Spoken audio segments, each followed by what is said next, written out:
안녕하십니까. 고졸학력 검정고시 도덕 김태수 선생입니다. 자, 지난 시간에 인간의 도덕적 특성과 자유에 대해서 살펴봤죠. 그래서 가장 중요한 부분, 인간의 자유의지에 따라서, 자, 인간의 자유의지 따윈 필요 없다. 이미 인간의 행위는 결정되어 있다. 결정론. 그 다음에, 자, 자유의지가 개입돼서 많은 것을 바꿀 수가 있다. 인간은 선택할 수 있는 존재고, 사고할 수 있는 존재. 그러니까 이성적 존재. 이런 걸 강조했던 자유의지론. 그 다음 자유의지가 있는 행위에 대해서는 도덕적 책임을 물을 수가 있다. 그 다음에 이런 의지가 없는 강요된 행위 같은 경우에는 도덕적 책임을 물을 수가 없다. 이런 것들이 중요한 포인트라고 공부했던 거 기억나실 겁니다. 자, 오늘 두 번째 단원의 가장 대표적인 키워드라고 한다면요. 여기 나오는 자유입니다. 근데 굉장히 자유가 할 게 많습니다. 그래서 이번 시간 같은 경우는요. 문제도 전부 다 못 다루고 그 다음에 다음 시간으로 문제도 좀 넘겨야 될 그 정도로 굉장히 다룰 내용이 많기 때문에 여러분들 하나하나 정신 똑바로 차리면서 들어주시기 바라겠습니다. 바로 내용 들어갈게요. 자, 자유의 의미입니다. 그래서 이번 단어는 자유의 의미로서 가장 중요한 건 자유라는 단어입니다. 자, 결정론과 자유에서요. 첫 번째, 인과관계와 결정론 이거부터 들어갈게요. 자, 인과관계라고 하는 거 많이 들어보셨죠? 인이 뭐예요? 원인, 그 다음 과는 결과입니다. 그래서 원인이 있기 때문에 결과가 발생했다. 이걸 인과관계라고 합니다. 그래서 어떤 일이 일어나게 되는 원인과 그 다음에 그것에 의해서 발생하는 결과 사이에서 이 둘의 관계. 그래서 원인과 결과에 이런 관계가 있으면 인과관계가 성립된다. 근데 원인과 결과 사이에 관계가 없으면 이건 인과관계가 성립되지 않는다. 이렇게 보통 얘기를 많이 합니다. 자, 그래서 인과관계를 우리가 왜 공부를 하냐면요. 자, 이 둘과 차이점을 공부를 하기 위해서 그렇습니다. 자, 차이점 굳이 안 하셔도 될 거예요. 그렇지만 공부한 김에 제대로 알고 넘어가겠고요. 자, 첫 번째. 자, 숙명론, 그 다음에 같은 말로 운명론이라고 하는 게 있습니다. 자, 인간의 행위, 어떤 거에 대해서 이미 결정되어 있다. 이건 같습니다. 숙명론과 결정론이 같아요. 근데 숙명론이라고 하는 건요, 인과관계가 없어요. 그러니까 원인이 없이 그냥 결과만 딱 정해져 있는 거예요. 그냥 옛날에 그 유명했던 그 만화 중에서 이런 게 있었습니다. 인간이 딱 공격을 받았어요. 그리고 나서 이제 그 앞에 공격받은 부분 빼놓고 너는 뭐 7분 20초 뒤에 죽는다. 7분 20초 뒤에 죽는다만 나왔어요. 그거 인과관계 있어요? 없어요? 없죠. 너는 무엇을 당했기 때문에 7분 20초 뒤에 죽는다. 그게 아니잖아요. 그냥 그거 다 빼놓고 너는 7분 20초 뒤에 죽는다. 그것만 나왔습니다. 그런 경우에는 이거에 해당되는 거야. 숙명론, 운명론에 해당되는 겁니다. 근데 너는 어디를 공격당했기 때문에 피가 막혀서 7분 20초 뒤에 죽는다. 그럼 결정론이에요. 둘 다 공통점은 뭐가 있습니까? 숙명론, 결정론 공통점은 인간에 뭐가 들어가지 않는다. 자유의지가 개입되지 않는다라는 공통점은 있지만 차이점은 뭐가 있죠? 자, 결정론에는 뭐가 있고 인과관계가 있고요. 그 다음에 숙명론에는 인과관계가 없는 거죠. 그래서 너는 뭐뭐 했기 때문에 뭐뭐가 된다면 이건 결정론. 인간이기 때문에 죽는다. 이건 뭐예요? 결정론이죠. 근데 너는 그냥 죽는다예요. 그럼 뭐예요? 이거는 숙명론, 다른 말로 운명론 이렇게 이해하시면 되겠습니다. 그 다음 내용 살펴보겠습니다. 자, 인간의 자유의지와 도덕이에요. 자, 자유. 자신의 생각대로 할 수 있는 거, 뭐 더 보충 설명할 필요 없을 것 같습니다. 하고 싶은 대로 하는 거죠. 하고 싶은 대로 할 수 있는 걸 자유라고 합니다. 그러면 자유와 자유의지의 차이는 뭐냐? 자, 스스로 자신의 행동을 결정할 수 있는 힘. 그러니까 자유로서 나아갈 수 있는 힘. 이걸 가리켜서 뭐라고요? 자유의지라고 합니다. 자, 외부의 강제 없이 자신의 선택한 행위를 통제할 수 있는 능력. 그 다음에 타고난 본능을 이겨낼 수 있는 의지. 그래서 어떤 행동으로서 나아갈 수 있고 어떤 결정으로서 나아갈 수 있게 만드는 힘. 이걸 자유의지라고 합니다. 자, 그러면 도덕적 행위는 자신의 자유의지로서 선택한 행위. 이게 선과 악의 구별이 있을 수 있는, 옳고 그름에 따른 구별이 있을 수 있는 이런 행위를 가리켜서 도덕적 행위라고 표현을 하겠죠. 그래서 도덕적 행위란 자신의 자유의지로 선택한 행위다. 그럼 자유의지가 없는 행위에 대해서는 도덕적 행위를 붙일 수가 없겠네요. 따라서 뭐도 없어요. 저번 시간에 공부했던 도덕적 책임도 없겠습니다. 자, 그러면 이제 자유의지와 도덕의 관계 살펴볼게요. 자, 인간의 자유의지를 가진다는 것은 자신의 행위에 대해서 뭘 져야 된다. 도덕적 책임을 져야 함을 의미한다. 자, 지난 시간에 공부했죠? 그러면 도덕이 성립하려면요, 바람직한 자아를 실현하기 위해서 자아라고 하는 게 있죠. 자아라고 하는 건 뭐냐면 자신의 참된 모습, 자신의 진짜 모습을 자아라고 합니다. 그래서 바람직한 자아를 실현하기 위해서는요, 이성적으로 사고하고, 이성이라고 하는 게 뭐라고 했죠? 자신의 선택에 따른 자유로운 생각, 사고, 이걸 이성이라고 한다고 했죠. 그래서 이성적으로 사고하고 자유롭게 선택함으로써 성립하는 게 도덕이라는 거죠. 그래서 인간은 반드시 뭐가 개입돼야지만, 자유의지가 전제될 때만 뭐가 성립될 수 있다? 도덕이 성립될 수 있다. 그래서 자유의지와 도덕은요, 뗄래야 뗄 수가 없는 불가분의 관계다. 이렇게 이해하시면 되겠습니다. 자, 이제부터 본격적으로 자유에 대해서 들어가 보도록 하겠습니다. 자, 굉장히 중요한 내용이니까 여러분들 귀 쫑긋 세우시고 들어주시고요. 자, 이건 도덕 시간에도 중요하고 그 다음에 사회 시간에도 중요합니다. 그래서 하나하나 같이 살펴보도록 자, 자유 중에서 역사가 오래된 자유가 있습니다. 이걸 소극적 자유라고 하는데요. 자, 소극적 자유는 보통 어떻게 표현하냐면 뭐뭐로부터의 자유라는 표현을 씁니다. 자, 그래서 외부의 통제나 방해가 없는 상태, 좀 더 쉬운 표현으로 간섭받지 않고 싶어하고 간섭이 없는 상태, 이걸 소극적 자유라고 합니다. 자, 소극적 자유는요, 뭐뭐 하고 싶은 것을 스스로 결정하고 그 다음 실현할 수 있어야 되고요. 그 다음에 어떤 행동을 할 수도 있고 하지 않을 수도 있는 권리, 이런 것들을 소극적 자유라고 합니다. 그 사례도 하나씩 살펴보겠습니다. 자, 첫 번째 신체의 자유. 자, 신체의 자유 이렇게 나와주는 말이 좀 쉬운데요. 뭐 예를 들어서 여러분들 어떤 사람을 잡아들일 때, 경찰이나 검찰이 잡아들일 때 보통 어떤 말을 쓰죠? 체포한다는 말을 쓰죠. 근데 특별한 사안을 제외하고는요, 체포할 때는 반드시 뭐가 필요하죠? 체포영장이라고 하는 게 필요합니다. 그 다음에 그 사람 체포했는데 계속 가둬놓고 조사를 해야 돼요. 이런 경우 시키는 거 뭐라고 합니까? 구속이라고 하죠. 그럼 구속시킬 때도 뭐가 필요해요? 영장이 필요하죠. 그 사람의 집에서 증거가 될 수 있는 물건들을 찾아야 돼요. 그럼 그 사람 집에 가서 막 뒤질 수 있어야 되잖아요. 이거 수색이라고 합니다. 이것도 마찬가지로 영장이 필요하고요. 그 다음에 이 수색해서 나오는 물건들 있잖아요. 가지고 올 수 있어야죠. 그 사람 또 가지고 가지 못하게 막아야겠죠. 이런 것들을 뭐라고 하죠? 압수라고 하죠. 그래서 압수, 수색, 영장, 그 다음에 체포 영장, 구속 영장, 이런 영장 제도가 신체의 자유랑 상관이 있습니다. 이런 표현도 뭐 도덕에서는 안 나오겠지만 사회 시간에 나올 수가 있겠죠. 그 다음에 좀 더 어려운 표현으로 이런 얘기 들어보셨을까요? 자, 미란다의 원칙이라는 얘기 들어보셨습니까? 미란다의 원칙. 자, 우리 보통 경찰들이 나라마다 약간씩 틀리지만 그 경찰들이 보통 사람 체포나 구속할 때 먼저 알려주면서 체포나 구속을 해야 됩니다. 가장 대표적인 게 뭐가 있을까요? 네가 현재 왜 체포되는지는 알아야겠죠. 내가 체포되는데 무슨 제목으로 체포되는지, 그래서 너는 무슨 죄를 저질렀고, 그 다음에 영장 보여줘야겠죠. 그 다음 우리나라에서는 두 가지만 하면 됩니다. 자, 무슨 죄를 저질렀고, 그 다음에 너는 변호인을 선임할 권리가 있다. 그 다음에 이제 진술거부권, 묵비권이라고 하는데, 묵비권 같은 경우에는 그냥 체포할 때는 할 필요 없고요. 보통 하는데, 체포할 때 이것도 보통 진술거부권이 있다. 불리한 진술을 거부할 수 있다. 이것도 고지해주는데, 꼭 체포할 때는 필요 없고요. 나중에 이제 신문하잖아요. 경찰서나 검찰에 대해서 신문할 때는 반드시 진술거부권을 고지해야 됩니다. 이 진술거부권이 고지되지 않은 상태에서 얻어낸 자백은요, 증거가 없다. 이게 미란다의 원칙입니다. 미국의 연방 대법관이었던 미란다 판사가 이 원칙을 세웠기 때문에 미란다의 원칙이라고 하죠. 이런 것도 전부 다 뭐랑 상관이 있는 거예요? 신체의 자유랑 상관이 있습니다.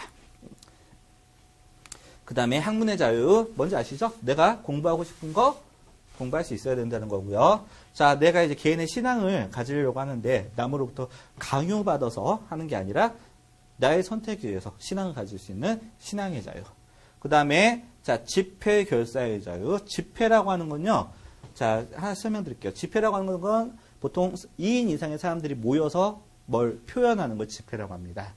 그런데 결사라고 하는 건 뭐냐면요. 단순히 모여서 어떤 의견을 표현하는 것에서 더 나아가서 어떠한 단체를 조직하는 걸 결사라고 해요. 그래서 집회에 모여서 나의 의견을 표시할 수 있고요. 그 다음 더 나아가서 그에 해당하는 단체까지 결성할 수 있는 자유. 이걸 집회 결사의 자유라고 합니다. 그 다음에 자, 거주 이전의 자유. 자, 내가 원하는 데서 살 수 있는 이런 자유 있죠. 그 다음에 내가 하고 싶은 일을 하는 직업 선택의 자유. 그래서 땡땡땡땡 자유. 이런 것들은 보통 자, 소극적 자유랑 관련되는 겁니다. 자, 그 다음에 대표적 사상은요, 자유방임주의입니다. 자, 자유방임주의라고 하는 건요, 자, 최대한 이들을 풀어준다는 거예요. 방임이라고 하는 건요, 풀어주는 거 의미하는 거거든요. 그래서, 자, 최대한 간섭하지 않고, 그 다음에 최대한 풀어주는 거, 이런 것들을 자유방임주의 사상이라고 합니다. 자, 그럼 이제 지금부터 역사적으로 중요한 등장 배경 나옵니다. 자, 근대 시민혁명. 자, 시민혁명이라고 하는 건 뭐예요? 시민들이 혁명을 일으켰어요. 혁명이라고 하는 건요, 사회를 바꾸는 걸 혁명이라고 합니다. 자, 그럼 시민이라고 하는 건 뭐였냐면요, 그 사회를 이끌어 나가는 계층을 시민이라고 해요. 다시 한번 말씀드릴게요. 시민의 정확한 정의가 뭐예요? 그 사회를 이끌어 나가는 계층을 시민이라고 합니다.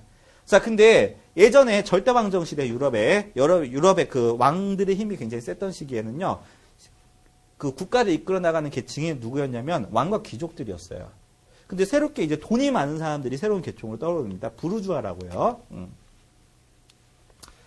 자, 부르주아라고 하는 새로운 계층이 떠오르는데요. 자, 프랑스 말로 성 안에 있는 사람들이라고 합니다. 부르주가 성이에요. 부르주가 프랑스 말로 성이고요. 영어로도 성입니다, 이거. 그 다음에 이제 이걸 독일어로 읽으면 이제 BURK에서 BURG 해가지고 이제 부르크라고 해요. 부르크. 이게 독일어거든요. 그래서 여러분들 도시 이름 끝에 무슨 부르크로 끝나는 도시도 되게 많잖아요. 뭐 룩셈부르크, 마그데부르크, 뭐 되게 많잖아요. 그래서 옛날에 그건 큰 성이 있던 곳입니다. 그래서 부르크나 부르주나, 이건 프랑스 말, 이건 이제 독일 말인데요. 부르주아는요, 성 안에 있는 사람들이에요. 자, 성 안이 성 밖보다는 훨씬 더 안전하겠죠. 그래서 많은 사람들이 성 안에서 살고 싶어 하는데, 성 안에서 살고자 하는 인구가 너무 많아지기 때문에, 나중에는 경제력이 뒷받침되지 않는 사람들은 성 밖으로 밀려난단 말이에요. 성 밖에서 사는 사람들은 가난한 사람들, 그 다음에 성 안에 있는 사람들은 돈이 많은 사람들, 이런 인식이 생겼단 말이에요. 같은 평민이라고 할지라도. 근데 이제 돈이 많은 이 부르주아들이 성장하면서, 자, 우리도 이제 많은 나라에 대한 기부를 하고 세금도 많이 내고, 그래서 군대도 가고 하는데, 나라에 대해서 우리가 뭐 어떤 결정을 할 수 없는 권리는 하나도 없네? 그래서 그들이 우리에게도 정치적인 권리를 달라 해서 들고 일어난 게 시민혁명입니다. 자, 그래서 3대 시민혁명 한번 써드릴게요. 자, 시간 순서대로 영국의 자, 피를 흘리지 않은 혁명이라고 해서 명예혁명이고요. 자, 왜 명예혁명이라고 하냐면 정권이 바뀌는 과정이고, 그다음 왕이 쫓겨나는 과정 속에서 죽은 사람이 한 명도 없기 때문에 자, 명예혁명이라는 이름이 붙여졌고요. 1688년입니다. 자, 그 다음에 시간 순서대로 두 번째, 미국의 자, 미국 독립혁명이라고 하죠. 자, 미국은 영국의 식민지였죠. 그래서 영어를 쓰잖아요. 자, 그 식민지였는데 미국과 영국이 사이가 나빠진 사이에 미국 사람들이 혁명을 일으켰습니다. 자, 미국에 있는 영국 출신들의 백인들이 혁명을 일으켰는데 그 과정 속에서 나라도 마치 독립을 했죠. 영국으로부터. 그래서 자, 미국이 독립하는 과정 속에서 자유주의도 같이 싹 텄습니다. 그래서 독립혁명과 그 다음에 이게 뭐도 돼요? 시민혁명도 되는 겁니다. 자, 그 다음에 프랑스의 말 그대로 프랑스 혁명이 있겠죠. 자, 프랑스 혁명 같은 경우에는 앞에 이제 프랑스 대혁명이다 이런 표현도 써주기는 합니다. 왜냐면요, 영국과 미국의 혁명은요, 다른 나라에 크게 영향을 주지 못합니다. 영국은 원래 섬나라이기 때문에 그 안에서의 변화예요. 그 다음에 미국도 마찬가지로 대서양을 건너서 굉장히 넓게 떨어져 있는 나라이기 때문에 마찬가지로 미국도 어느 나라에만 영향을 주냐면 프랑스에만 영향을 줍니다. 왜? 당시에 미국의 독립혁명을 지원하러 가기 위해서 많은 프랑스의 수만 명의 군인들이 미국을 지원해주기 위해서 갔거든요. 근데 그들이 미국의 독립혁명 과정을 보게 되는 거잖아요. 이 과정 속에서 많은 걸 배워가지고 오는 겁니다. 그래서 다시 본인 나라 프랑스로 왔더니 세계에서 가장 많은 걸 가지고 있던 이 프랑스라는 나라가 오히려 미국보다도 훨씬 뒤떨어진 이런 전 근대적인 정치 체제를 가지고 있으니까 이 사람들을 통해서 많은 불만들이 싹 트게 되는 겁니다. 그래서 자, 이래서 이제 여러분들 세상을 바꾼 프랑스 혁명이 발생하는 거죠. 그래서 프랑스 혁명 앞에 대자가 붙냐면 이건 프랑스만의 문제가 아니라 전 유럽으로 확산되게 됩니다. 그래서 지금의 시민들이 주가 되는 이른바 시민 민주주의가 확산되는데 결정적으로 기여를 했던 게 프랑스 혁명이거든요. 그래서 이 프랑스 혁명, 이런 혁명들은 전부 다 공통점이 있죠. 시민들이 우리가 언제 거의 귀족이나 왕으로부터 나의 권리를 뺏길지 몰라요. 그러니까 나를 간섭하지 말아주세요. 또 하나, 나의 자유는 법적으로 보장해주세요. 이걸 요구했던 게 3대 시민혁명입니다. 그래서 이걸 바탕으로 만들어진 걸 근대, 자, 굉장히 중요합니다. 근대 야경 국가라고 표현해요. 아니면 근대 자유방임주의 국가라고 표현을 합니다. 자, 자유방임주의는 설명드렸죠. 뭐 어떻게 하는 거예요? 자유방임주의라고 하는 건 말 그대로 최대한 자유롭게 풀어주는 거죠. 간섭을 그만큼 최소화하는 걸 자유방임주의라고 한다면, 자, 근대 야경 국가, 야자는 뭐냐면 밤입니다. 경은 뭐예요? 지켜줄 경이죠. 경찰, 경비, 경계할 때 그 경자인데요. 밤에 지켜주는 국가입니다. 국가의 역할이 국민의 생명과 재산을 지켜주는, 말 그대로 국방, 그 다음에 치안, 이런 데에만 딱 끝나는 거죠. 국가가 하는 일이 많습니까? 적습니까? 나머지는 국가가 간섭하면 안 되잖아요. 이런 경우 국가가 하는 일이 굉장히 적죠. 그래서 무슨 국가? 하는 일이 적기 때문에 소극적 국가, 이렇게 표현합니다. 자, 여러분도 이제 입에 익숙해지셔야 돼요. 시민혁명을 통해서 만들어진 자유는 무슨 자유? 소극적 자유가 먼저 강조가 됐고요. 이때 만들어진 국가 형태는 무슨 국가 형태? 근대 자유방임주의 국가. 자, 근대 야경 국가.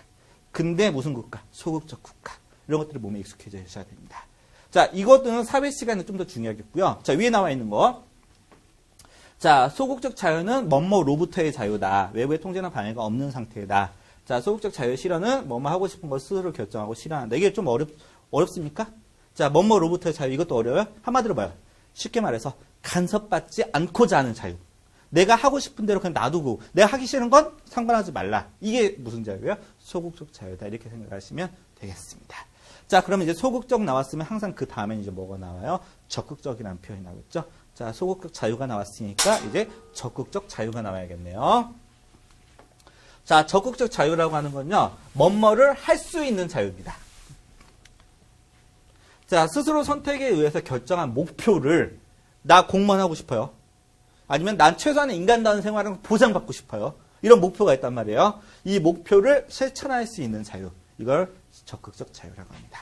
그래서 뭐뭇을 할 수 있는 자유라는 표현을 쓰고요. 자, 그러면 적극적 자유의 실현은 어떻게 되는지 보겠습니다. 첫 번째, 내적 통제, 내 마음의 통제를 통해서 자신의 욕망과 의지를 통제할 수 있을 때 가능하다. 안 그러면 이거 어떻게 될까요?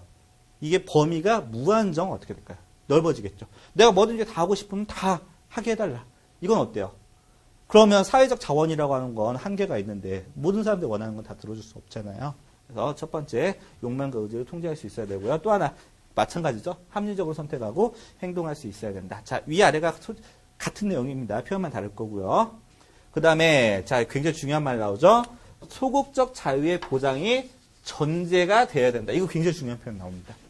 소극적 자유의 보장이 전제가 돼야지만 뭐도 된다? 적극적 자유도 보장이 되는 겁니다.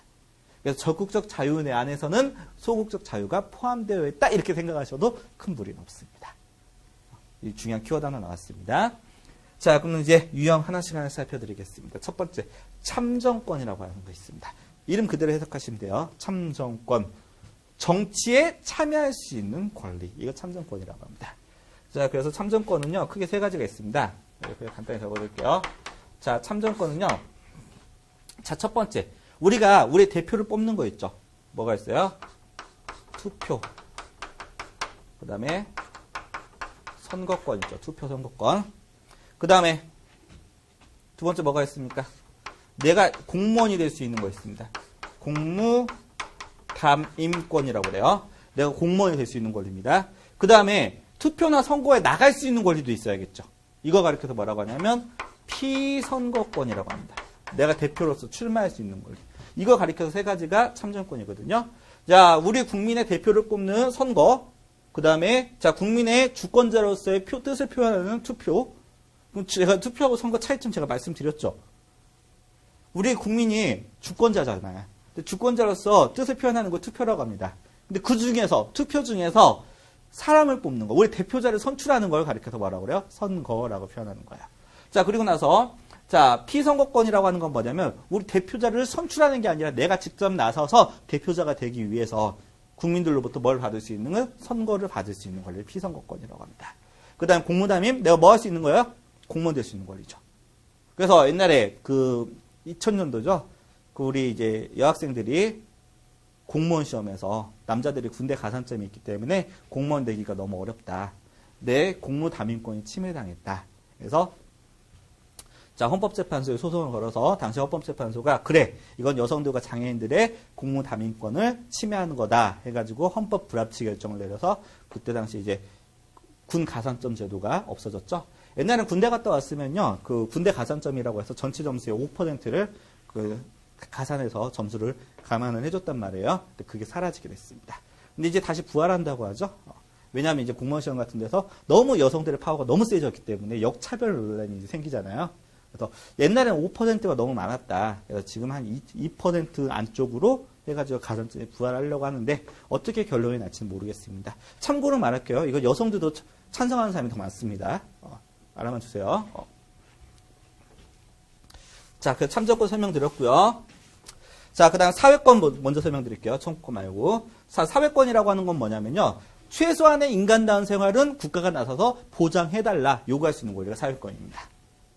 그래서 뭐가 있을까요? 가장 대표적인 게 우리 주변 환경을 깨끗하게 해달라 환경권.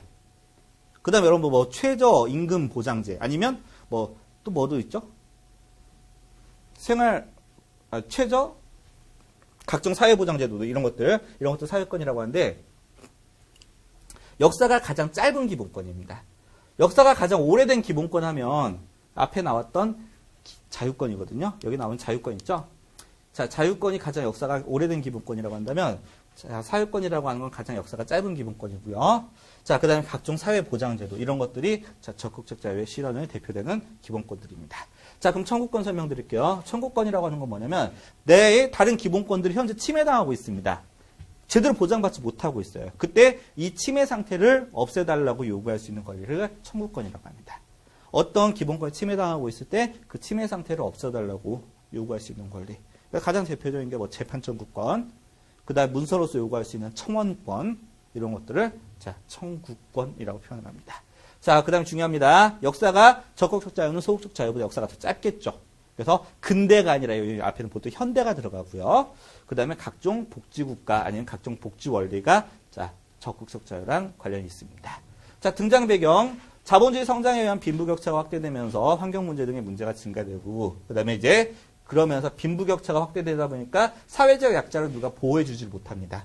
그래서 사회적 약자에 대한 보호 필요성이 점점 증가하게 되면서 자, 국가가 나서서 적극적으로 사회적 약자를 챙겨야 돼요.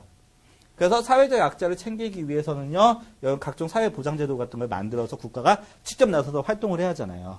그럼 국가가 하는 일이 많아졌어요, 적어졌어요? 많아졌죠. 그래서 현대 국가들은 국가가 하는 일이 많아졌기 때문에 무슨 국가라고 그래요? 적극적 국가라고 합니다. 그 다음 입법부, 사법부, 행정부 중에서 직접 나서서 일을 하는 곳은요, 뭐가 있어요? 행정부죠. 그래서 행정부가 하는 일이 많아지기 때문에 행정국가. 그 다음에 자, 이런 사회적 약자를 책임져주는 국가를 가리켜서 복지국가라고 합니다. 자, 그럼 여러분들 내가 입에 익숙해지라고 했죠. 근대 자유방임주의. 그 다음에 근대 야경국가. 그 다음에 근대 또 뭐 있었어요? 하나 더 있었잖아요. 소극적 국가 있었잖아요. 자, 근데 자, 이런 경우에는 현대 복지국가, 현대 적극적 국가, 현대 행정국가. 이게 입에서 많이 친해지셔야지 헷갈리지 않습니다. 그래서 적극적 자유까지 살펴봤습니다. 자, 그 다음에 또 하나 중요하다고 생각하는 원리가 나옵니다. 자, 자유의 역설이라는 얘기가 나오는데요. 칼 포퍼라고 했던 사람이 남긴 말입니다. 자, 자유를 강조하다 보면 오히려 자유가 없어진다. 자, 우리가 모든 사람들이 무제한의 자유를 누리다 보면요, 오히려 그 자유가 엄청나게 침해당한 사례들이 많이 있습니다. 그 얘기를 말하는 거고요. 따라서 자유의 적당한 제한은 오히려 자유의 신장을 가져올 수 있다는 거죠. 우리가 큰 자유를 위해서는요, 작은 자유를 조금씩은 제한할 필요가 있다는 거죠. 자, 예를 들어서 가장 대표적인 게 뭐가 있죠? 자, 우리가 쓰레기를 함부로 버리면 안 된다라고 하는 자, 작은 자유의 제한이 있죠. 왜? 우리 주변 환경을 깨끗하게 누릴 큰 자유를 위해서 작은 자유를 제한할 수 있는 겁니다. 그 다음에 나와 다른 사람의 안전을 위해서 음주운전을 하지 못하게 하는 거. 그 다음에 나의 안전을 위해서 운전할 땐 반드시 안전벨트를 매게 하는 거. 그 다음에 운전할 때는 반드시 보험에 가입하게 하는 거. 이런 것들은 어때요? 좀 더 큰 자유, 안전한 자유를 위해서 자, 조그만 자유를 조금씩 제한하는 거잖아요. 그래서 만약에 자유의 제한이 없으면 모든 자유가 다 같이 없어져 버린다. 이렇게 바라보는 걸 자, 자유의 역설이라고 합니다. 굉장히 중요한 사항이죠. 자, 그러면 자유의 한계는 어떻게 돼요? 자, 첫 번째, 나의 자유가 가져오는 결과에 대해서 첫 번째 책임을 질 줄 알아야 되고요. 자, 그 다음 두 번째, 나의 자유가 다른 사람의 자유를 침해하면 안 된다. 그 다음에 자유와 무절제하게 나대는 방종은 구분해야 된다. 이런 것도 중요한 포인트가 되겠고요. 자, 그럼 자유의 제한의 원리 한번 살펴보겠습니다. 이거 전부 다 외울 필요 없어요. 이런 경우는 당연히 자유가 제한되는 거니까. 자, 첫 번째 해악의 원리가 나옵니다. 자, 다른 사람에게 해악, 그다음 좀 더 쉬운 말로 피해를 주는 경우에는 자유를 제한할 수 있다는 거죠. 그다음 두 번째 혐오의 원리, 간단하죠. 혐오감을 주는 경우. 자, 혐오감을 주는 경우에는 자, 자유를 제한할 수 있다는 거죠. 자, 세 번째 도덕강제 원리입니다. 자, 사회 존속과 안정을 위해서는요, 부도덕한 행위를 법으로 규제하는 거죠. 자, 부도덕한 행위가 많이 있습니다. 근데 그 중에서도 반드시 사회의 안정과 질서를 위해서는 이거는 강제성을 가지고 규제를 해야 되는 행위들이 있을 수 있잖아요. 이런 것들을 부도덕한 행위를 뭐로써? 강제성을 가지고 있는 법으로서 강제하는 겁니다. 한번 보겠습니다. 이해해가지고요. 자, 마약. 사회 전체에 큰, 어때요? 위기감을 가져올 수 있는 것 중에 하나잖아요. 마약. 그 다음에 이제 매출은 이제 다른 말로 성매매라고 하죠. 이런 것들. 그것 말고도 여러 가지 굉장히 많이 있죠. 다른 사람에게 큰 피해를 주는 뭐 강도행위. 뭐 이런 것들. 전부 다 마찬가지 아닙니까? 자, 도덕 강제 원리는 도덕에 뭘 부여하는 거다? 강제성을 부여하는 거다. 이렇게 생각하시면 됩니다. 그 다음에 이제 부권적 간섭의 원리. 자, 권한을 줘서요. 자, 힘을 줘서 간섭하는 겁니다. 부권적 간섭의 원리라고 하는 건 다른 사람에게 피해를 주는 것은 아니지만 개인의 행동이 자신의 중요한 이익을 심각하게 해치거나 확보하지 못할 때 국가의 힘으로써 이걸 제한하는 경우죠. 그래서 안전벨트 강제로 착용하지 않는다고 해서 다른 사람에게 큰 피해를 주는 건 아니죠. 그렇지만 그 사람의 안전을 위해서 이걸 강제하는 거죠. 그 다음 청소년에 대한 술, 담배, 판매를 금지하는 거. 이건 어때요? 그 사람만의 문제잖아요. 그렇지만 그 사람을 위해서 국가가 나서서 간섭하는 겁니다. 이런 것들을 부권적 간섭의 원리라고 합니다. 자, 읽기자료 하나씩 살펴드리겠습니다. 자, 자유로부터의 도피라고 하는 거예요. 자, 자유는, 자, 에리 프롬이라고 하는 분이 유명한 말을 남겼는데, 자, 자유는 근대인에게 독립과 합리성을 부여해 주었지만, 자, 반대로 내가 자유는 가졌죠. 그렇지만 혼자로 만들어서 마침내는 불안해하는 나약한 존재로 만들어버렸다. 자, 이와 같은 불안은 참을 수 없는 것이므로 근대에는 자유라는 무거운 짐으로부터 도피하여 새로운 의존을 찾느냐, 아니면 자, 인간의 독자성과 개성에 기인한 적극적인 자유의 실현을 위해서 전진해 나가느냐의 선택의 상황에 직면하게 되었다. 인간이 자유를 가지게 되면 어떤 문제가 생길 수 있다? 내가 그만큼 자신에 대해서 책임을 져야 되는 거죠. 그럼 자신에 대해서 책임을 지다 보면 무슨 문제가 생길 수가 있어요? 앞으로 나가서 그래, 진짜 열심히 한번 해보자 하는 경우도 있을 수가 있고, 누가 나를 안 챙겨줘? 하는 불안감에 휩싸일 수도 있다는 겁니다. 이걸 비공개의 자유로부터의 도피입니다. 이게 비슷한 사례가 뭐가 있죠? 우리 이제 북한에서 탈출하신 분들이 우리나라 와버리면, 북한 같은 경우에는 그래도 뭐 배급도 있고 막 그런 경우 있잖아요. 근데 우리나라에서는 그게 제대로 되지 않는다는 얘기 듣고 오히려 공포에 떠는 경우가 되게 많이 있죠. 왜냐하면 그쪽 생활 양식에 익숙해졌다가 남쪽의 생활 양식에 다시 한번 익숙해지려고 하니까. 남쪽의 생활 양식은 자유가 있지만 그에 대해서는 반드시 자신 스스로에 대한 책임을 더 강조할 수 있는 거잖아요. 이런 것들을 사례가 자유로부터의 도피의 사례입니다. 자, 그 다음에 소극적 자유와 적극적 자유를 이제 서술형으로 풀어서 준 겁니다. 자, 이시아 벌린은 자신의 저서 두 개의 자유 개념에서 소극적 자유와 적극적 자유의 개념을 구분하여 정리하였다. 자, 소극적 자유는 간섭받지 않은 자유, 즉 외부의 구속을 받지 않은 자유를 의미하는 것이고, 시민혁명 이후에 강조된 개념이다. 자, 시민혁명, 3대 시민혁명 뭐 있었습니까? 영국의 명예혁명, 미국의 독립혁명, 프랑스혁명 세 가지가 있었죠.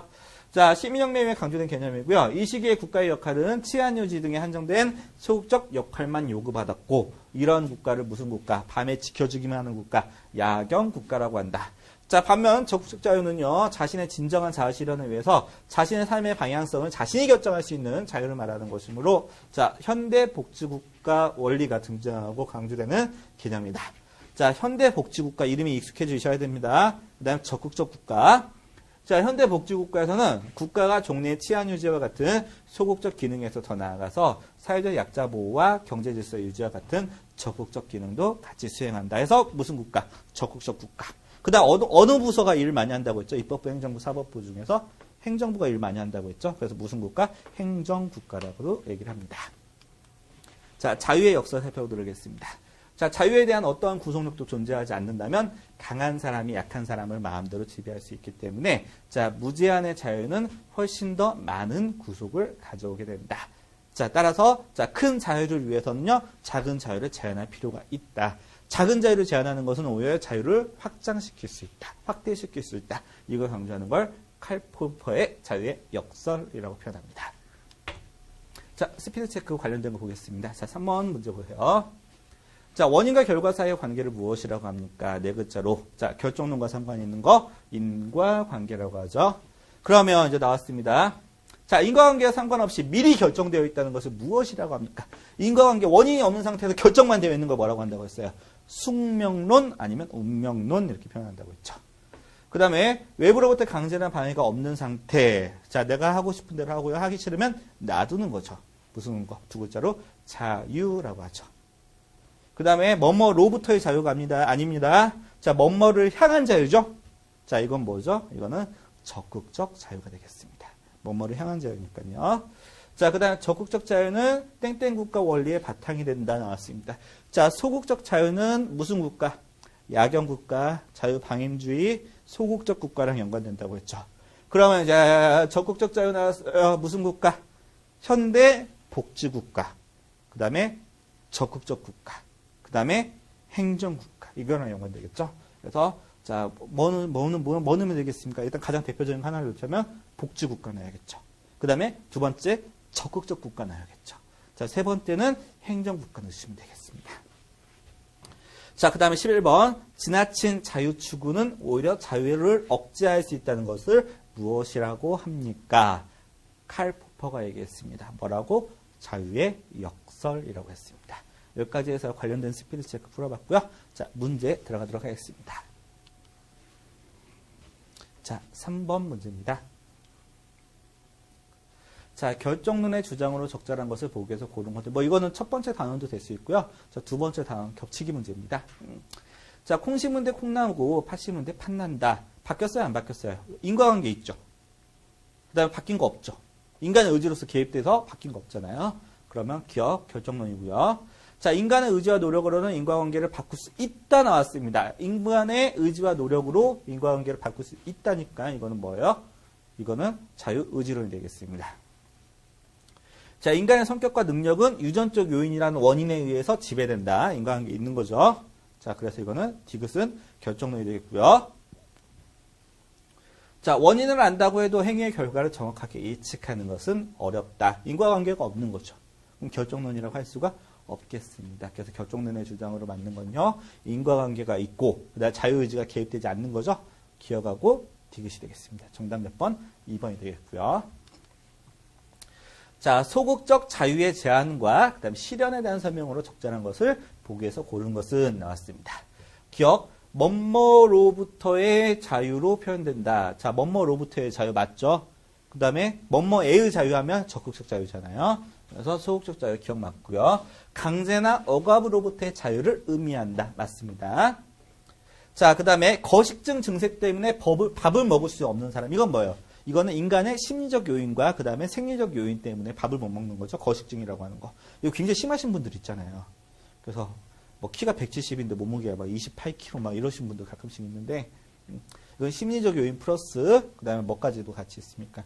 이거는 뭐 생리적 요인까지 같이 있는 거. 이거는 자, 인간의 자유의지가 들어가는 건 아니고요. 그 다음에 자, 건강을 생각하여 술과 담배를 하지 않는 사람. 이건 뭐죠?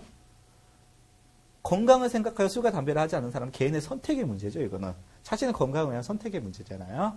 그래서 이 중에서 소극적 자유랑 상관이 있는 겁니다. 모변 기억하고요. 그 다음에 니은이 되겠습니다.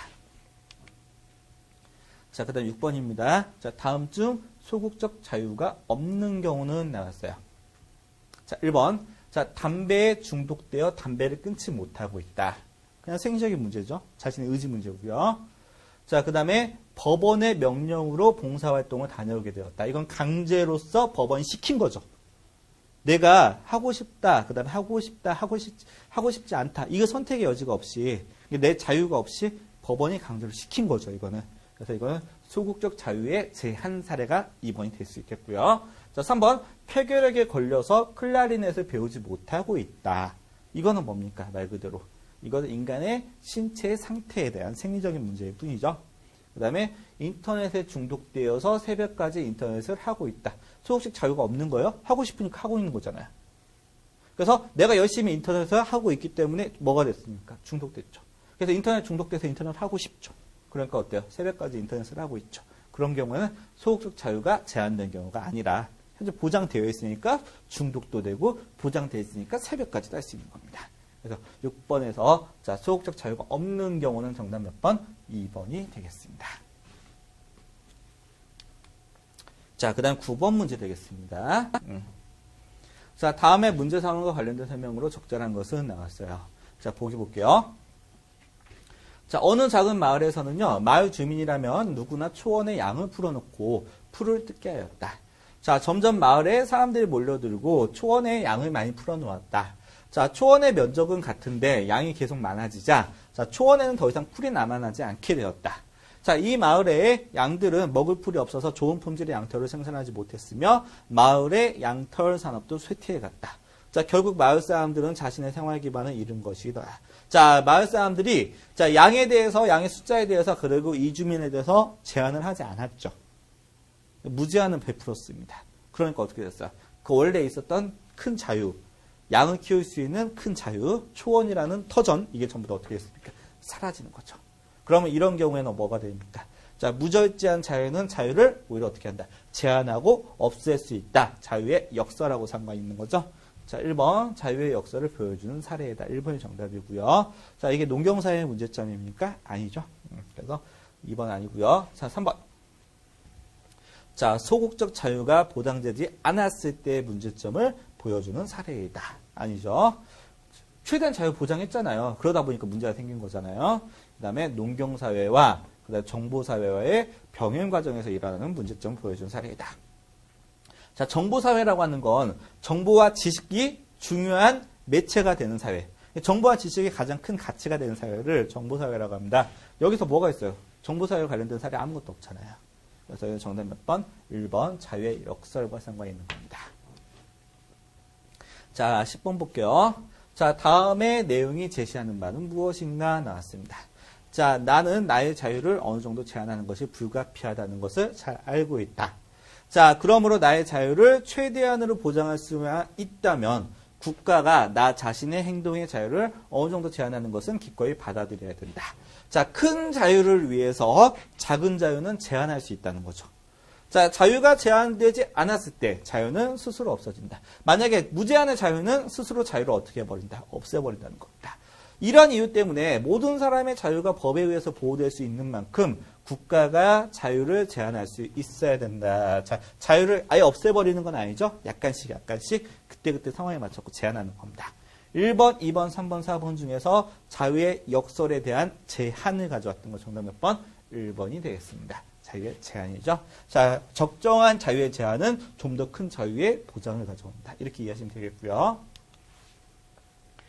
자, 11번입니다. 다음 중 인과관계가 관련이 있는 거 나왔습니다. 자, 인과관계와 관련이 있는 것은 다른 의미로 뭐가 있어요? 인과관계가 있는 거죠.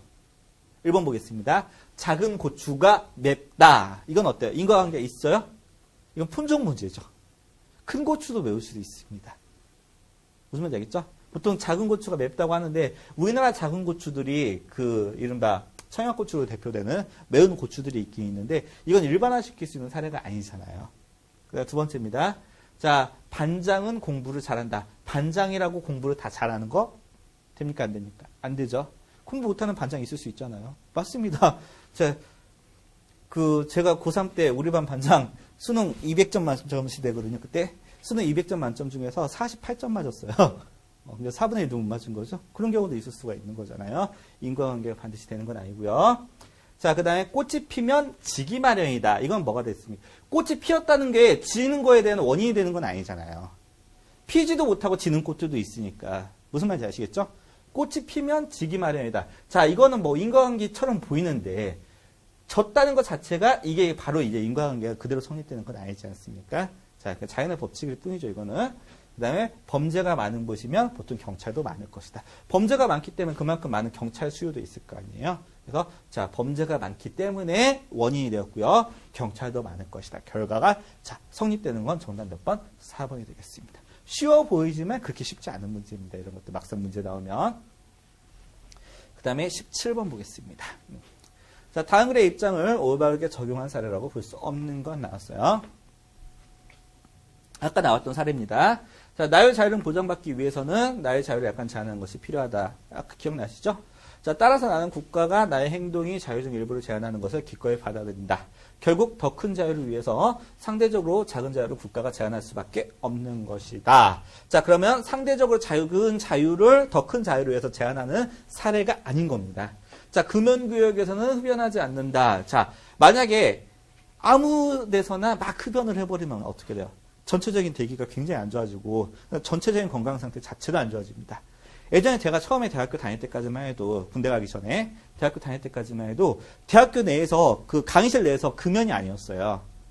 그러다 보니까 그 남학생들 많은 과들 있잖아요. 가장 대표적인 공대 같은 경우에는 일단은 수업 끝나고 나오면 남학생들은 밖으로 나오면서 통로에서 일단 담배 한 대씩 물면서 시작했습니다. 그러다 보니까 공대만 딱 들어가 버리면 쾌쾌한 냄새가 나는 거예요. 그러다가 이제 아마도 여학생들이 많은 과를 가보면 냄새부터가 확 틀려집니다. 그러면 이제 공대생들은 본의 아니게 자기가 담배 피든 안 피든 간에 그 제한이 없기 때문에 퀴퀴한 냄새를 몸에 달고 사는 거죠. 근데 건강상에서도 굉장히 안 좋을 수 있잖아요. 이런 건 어때요? 좀 더 큰 자유, 내 건강과 근데 내 몸에 나는 냄새 이런 것들을 큰 자유를 금연구역, 그러니까 금연구역 설정, 그러면 여기에선 담배를 피지 못하는 것, 이런 소소한 제한에 의해서 좀 더 큰 자유를 보장받을 수 있는 사례 아닙니까? 이건 맞고요. 자, 음악계에서는 휴대폰을 사용하지 않는다. 왜 그런지 아실 겁니다. 음악계에서 가장 중요한 큰 자유는 뭐가 있습니까? 음악 관람이죠. 음악을 듣는 거 아닙니까? 근데 휴대폰 사용해서 여기저기서 윙윙 울려대면 어때요? 그만큼 나의 음악을 감상할 수 있는 자유가 침해당하는 거죠. 그래서 이런 더 큰 자유를 위해서는 소소한 휴대폰 사용 같은 제한은 필요하고요. 그 다음에 술을 마신 후에는 자동차 운전을 하지 않는다. 분명히 제한은 제한이죠. 그렇지만 어때요? 다른 사람과 나의 안전을 위한 제한입니다. 맞고요. 그 다음에 4번 대화의 분쟁을 피하기 위해서 종교적 의견을 갖지 않는다. 이건 어떻습니까? 대화의 분쟁을 피하는 게 큰 자유가 아니죠. 무슨 말인지 알겠죠? 자, 대화의 분쟁을 피하는 게 큰 자유가 아니라 종교적 자유, 이게 더 큰 자유인데 순서가 바뀌었습니다. 그래서 자, 좀 더 큰 자유를 위해서 소소한 자유를 제한하는 자유의 역설을 대비하는 이런 사례들은 1번, 2번, 3번의 사례가 될 수가 있겠고요. 자, 4번은 상관없는 사례가 되겠습니다. 자, 일단 여기까지 해서 이번 강의 끊고요. 자, 시간 관계상 자, 다음 시간에 나머지 문제와 그다음에 마지막 단원으로 여러분들 찾아뵙도록 하겠습니다. 자, 수고 많으셨습니다.